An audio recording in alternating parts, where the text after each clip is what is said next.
The deserts of Nevada and Arizona have long defied expectations.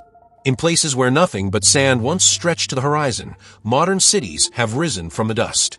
Las Vegas, the glittering jewel of Nevada, was born in the heart of the Mojave Desert. To the southeast, Phoenix emerged in the Sonoran Desert, growing into one of America's largest cities. Both of these urban centers now boast populations exceeding 1 million, and they're still expanding. It might seem like there's no more room for new projects in these arid landscapes, but that couldn't be further from the truth. Not long ago, a massive infrastructure development began taking shape in southern Nevada, right in the harsh Mojave terrain. Bulldozers, cranes, and explosives reshaped the earth. Hundreds of workers toiled under the blistering sun, all working toward a single goal, to build a new highway system that would stretch all the way to Phoenix, Arizona. Why? To better connect the two states, and more specifically, to tie their major cities together with an efficient, modern road system. But this isn't just a story about highways. It's about booming populations, expanding economies, and a critical piece of infrastructure that could change how people and goods move across the American Southwest. From 2010 to 2020, both Nevada and Arizona experienced major population booms. Nevada's population jumped nearly 15%, reaching 3.1 million. Arizona saw similar growth, rising by about 12% to 7.1 million. Along with the people came goods, and lots of them. Every year, roughly $144 billion worth of cargo passes through Nevada. Arizona handles even more, over $330 billion annually. These figures are expected to rise steeply over the coming decades. By 2050, Nevada's freight volume could increase by 55%. Arizona's might double by 2045. Two cities are driving much of this, Las Vegas and Phoenix. Acting as regional hubs, they serve as both final destinations and key layovers for people and products moving across the region. Some researchers even refer to Las Vegas, Phoenix, and Los Angeles as forming a growth triangle, a cluster of cities that are growing rapidly in both population and economic activity. Naturally, all this movement requires a solid transportation network. And in the U.S., that means highways, specifically the Interstate Highway System, a nationwide network launched during the presidency of Dwight D. Eisenhower. Built for both defense and transportation, this system spans over 46,000 miles and connects virtually every major city in the country. Interstate highways are held to strict design standards, multiple lanes in each direction, divided traffic flows, controlled access via ramps and interchanges, and no railroad crossings or traffic lights. This design improves both speed and safety, making them essential for long-distance travel and cargo transportation. On the East Coast, densely populated areas are woven together by a web of interstates. The same is largely true for the West, except for one glaring exception. There's no direct interstate connection between Las Vegas and Phoenix. The two cities, despite being only about 300 miles apart, are linked by U.S. Route 93, a highway plagued with problems. Between 2010 and 2016 alone, over 90 fatal accidents occurred along US 93. The stretch between Wickenburg and the Hoover Dam is considered particularly hazardous. Emergency response times in this area are among the worst in the region. And there are structural issues as well. Traffic lights, intersections, narrow two-lane sections, and dangerous bottlenecks all make the highway less efficient and less safe than an interstate standard road. Recognizing these issues, planners proposed something bold: build a new interstate highway, Interstate 11 or I-11 for short, to replace and upgrade the current route. Signs for I-11 have already begun appearing in both Nevada and Arizona.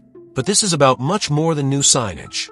It's about constructing a safe, modern, four-lane highway with overpasses, interchanges, wide shoulders, and fully separated traffic. Importantly, I-11 isn't just about local traffic. It's also part of a larger vision, the Canamex Corridor, a proposed trade route running from Canada to Mexico through the U.S. The corridor is meant to streamline cross-border trade and bolster economic integration between the three countries. But there's a problem. Currently, the weakest link in this chain is right between Nevada and Arizona.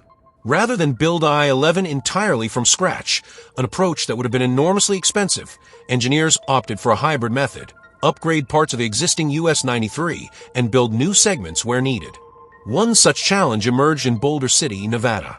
Upgrading the section of US 93 that runs through the town would have caused major disruptions and required extensive demolitions. The solution? A bypass. In 2015, construction began on a new 15-mile stretch of highway skirting around Boulder City. Workers dug up vast quantities of desert sand and blasted through rock. Specialized equipment carved a modern road into Mojave. It wasn't just a logistical feat, it was also an environmental challenge. During construction, crews discovered naturally occurring asbestos in the soil, a known carcinogen. To protect workers and nearby residents, the team conducted over 14,000 air quality tests and implemented strict safety protocols. Despite the hurdles, the bypass opened in August 2018. It marked the first completed segment of I-11 and offered immediate relief to traffic previously clogging Boulder City. The opening ceremony was held at a scenic overlook with views of Lake Mead and the brand new highway. Since then, Nevada has continued extending the I-11 route. Starting in 2024, the Nevada Department of Transportation began rebranding other highways, like I-515 and parts of US 95, with I-11 signage. The goal is to eventually stretch the highway all the way to I-80 in northern Nevada, forming a continuous corridor through the state. Arizona, meanwhile, has also been working on its piece of the puzzle, though progress has been slower. Since 2000, Arizona has spent around $500 million to widen portions of US 93 to 4 lanes. Yet, many parts of the route between Phoenix and Las Vegas still don't meet interstate standards. Intersections remain, slowing traffic and compromising safety. The bigger challenge for Arizona is building I-11 all the way from Wickenburg, just northwest of Phoenix, down to Nogales, a key border town connecting the U.S. to Mexico. This southern portion of the project hasn't even broken ground yet, and environmental concerns are a major roadblock. During the environmental review process, 2 main routes were proposed, a western corridor and an eastern one. The western route avoids dense urban areas and passes through more undeveloped land. But that creates new problems. It runs close to Ironwood Forest National Monument, an area home to the world's densest ironwood tree population. It's also a habitat for desert bighorn sheep, tortoises, javelinas, and dozens of other species. Critics worry that building a highway through this area would fragment ecosystems, isolate wildlife populations, and increase roadkill incidents. The route could also impact nearby Saguaro National Park, famous for its towering cacti and delicate desert balance. And then there's water. In this arid region, groundwater is life. Opponents argue that road construction could contaminate underground aquifers that supply drinking water and irrigation to surrounding communities, including indigenous lands. The eastern route is more favorable to environmental groups. It focuses on upgrading existing highways, I-10 and I-19, with minimal new construction. The upside? Less ecological damage. The downside? These routes pass through developed neighborhoods, meaning homes and businesses may be torn down.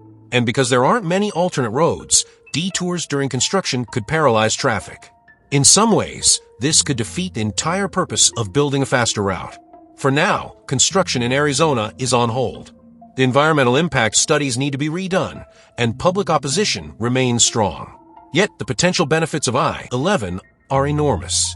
A completed corridor could revolutionize trade between Mexico and the U.S., strengthen supply chains, and finally connect Phoenix and Las Vegas with a fast, safe highway. Even in Nevada, where construction has progressed further, there were environmental concerns.